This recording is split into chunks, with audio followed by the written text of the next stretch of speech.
Hello, my name's Steve Hole. I'd like to welcome you to the Total Kitcar History File series.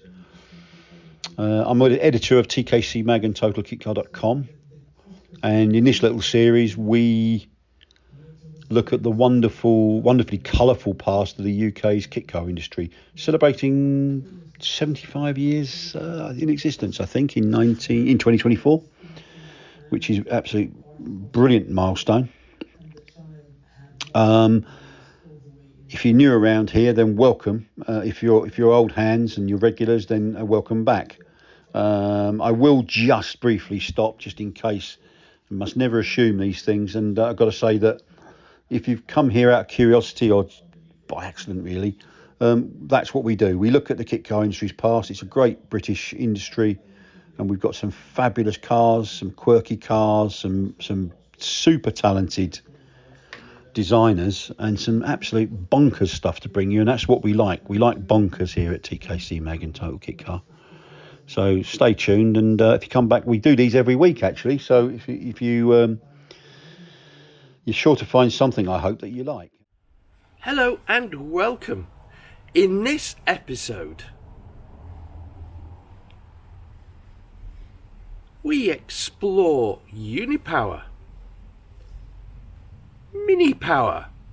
There are cars that deserve to survive and live and thrive and disappear.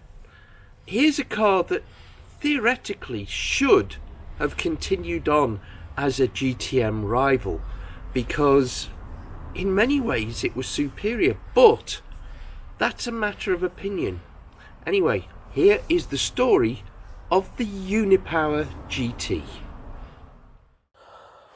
The Unipower GT is, to my eyes, and styling is an objective thing of course, the most attractive of the mini-based sports cars of the 1960s.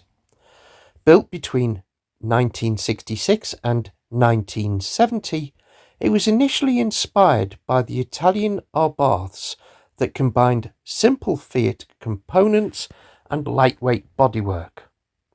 Launched in January 1966 at the Racing Car Show, it was the brainchild of automotive engineers Ernie Unger and Val Dare Bryan. Between the pair, they had amassed experience at Lotus, the Roots Group and Ford, so the skills were certainly there to engineer something special. For the styling, they approached Ron Bradshaw, the very same designer who created the GT40, to create the GT's shape. He agreed on one condition: it would have to be done in secret. He was also working on the GT40 at the time, and he would have got into trouble if he was caught moonlighting. Unger and Dare Bryan's goal was to bring race car principles into a small and affordable sports car. To achieve that with modest power, a slippery shape and small frontal area would be required. To give the suspension a stiff platform to work from, a light but strong square tube space frame structure was designed. The aforementioned independent suspension would then be set up, and a mid-mounted engine would be used for both better balance, handling, and the desired low frontal area. For the engine, they looked to the BMC A-Series and gearbox from the Mini, as well as brakes, some suspension components and steering parts from the Isigounis Masterpiece. The original Mini was the perfect donor. Its tunable engine was mounted transversely with the gearbox in the sump.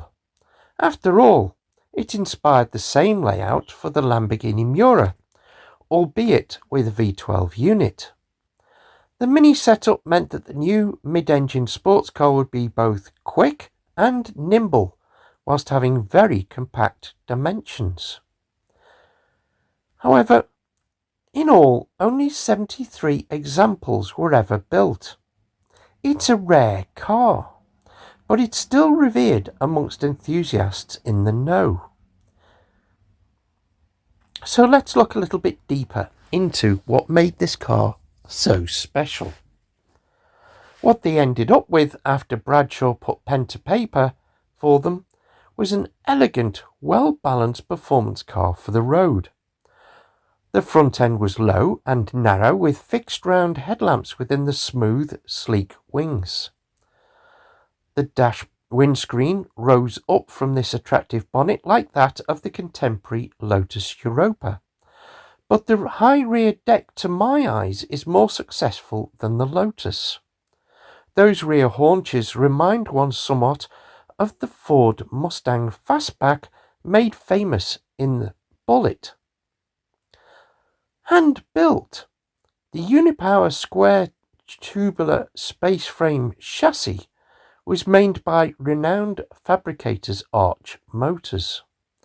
The GRP bodywork was then bonded directly to it to increase stiffness, and the car was renowned for its rigidity. Thanks to all this careful design and diminutive size, it managed incredible lightness, weighing in at a whisker over 500 kilos. This meant that despite the relatively low power output of the BMC A-Series engines offered, either the Mini Cooper 998cc or the Cooper S 1275cc with 55 or 75 brake horsepower respectively, the car had an impressive power-to-weight ratio, just as intended.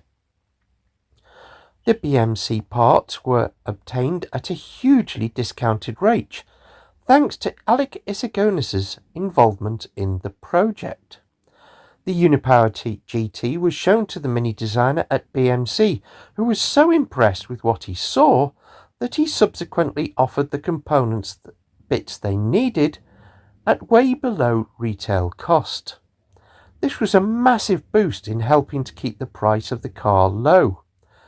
Other parts were sourced from various manufacturers' shelves, including Triumph, Ford and Vauxhall. All affordable, but each best for the job intended. It was a well-conceived, designed and engineered car that exuded quality. In spite of its lightweight and interior by acclaimed coach builders Wood and Pickett, it was certainly a special place to sit in for a journey. Unfortunately, however, by 1968, Unger and his then partner Piers Weld Forrester, who were known as UWF or Automotive Engineering and trading under the name Unipower Cars, were struggling to keep production going in high enough numbers. The Unipower GT, with revised dashboard and rear lights, was selling very well, with a number of orders yet to be fulfilled. But its hand-built construction meant that each example was incredibly time-consuming to produce. Combined with a cash-sapping racing program implemented at the UWF, production was unable to continue. A planned successor to the Unipower TT had already been started, design work well underway. Designated the Mark II, sadly it was not to be, as the company closed its doors in January 1970. The Unipower, like so many other independent sports car manufacturers, never got to fulfill their potential. Although never a kit car like the Cox GTM featured elsewhere in this program, we thought it an important car to feature here as a contrast. Which do you think the more attractive and successful design? Sales numbers and longevity favour the GTM, but the Unipower GT is still spoken of in hushed tones amongst enthusiasts. Of the 73 cars produced, a large number, approximately 40, still remain and have made their way across the globe in a testament to Ernie Unger and Val Bryan's original design. Unfortunately, you'll be hard-pressed to ever see one in the flesh, although I count myself extremely lucky enough to have seen several over the years. Should you find one for sale, prepare yourself for a full chassis rebuild if it hasn't been fully restored.